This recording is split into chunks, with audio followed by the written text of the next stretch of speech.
যে সমস্ত ইবাদতে আল্লাহর যে সমস্ত নেকামলে বান্দা তৎক্ষণাৎ স্বাদ পায়, তৃপ্তি পায়, সেরকম ইবাদতগুলোর মধ্যে থেকে একটা হলো হজ। হজের এই ইবাদতের স্বাদ বা তৃপ্তি বান্দা তৎক্ষণাৎ লাভ করতে পারে। এজন্য আমরা শুরুতেই দোয়া করি, আল্লাহ রাব্বুল আলামিন আমাদের সবাইকে একবার হলেও বাইতুল্লাহর হজ করে দুনিয়া থেকে যাওয়ার তৌফিক দান করুন।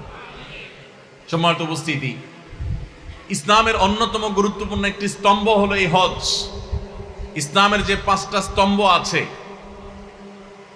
আল্লাহর একত্ববাদ এবং মুহাম্মদ সাল্লাল্লাহু আলাইহি সাল্লামের রিসালাতের সাক্ষ্য দেওয়া, 5 ওয়াক্ত সালাত আদায় করা এবং যাকাত আদায় করা, রমজান মাসে সিয়াম সাধনা করা আর হজ করা, এই 5টা রোকন বা স্তম্ভের মধ্যে সবগুলো রোকনই হয় আর্থিক আর না হলে শারীরিকভাবে আদায়যোগ্য ইবাদত।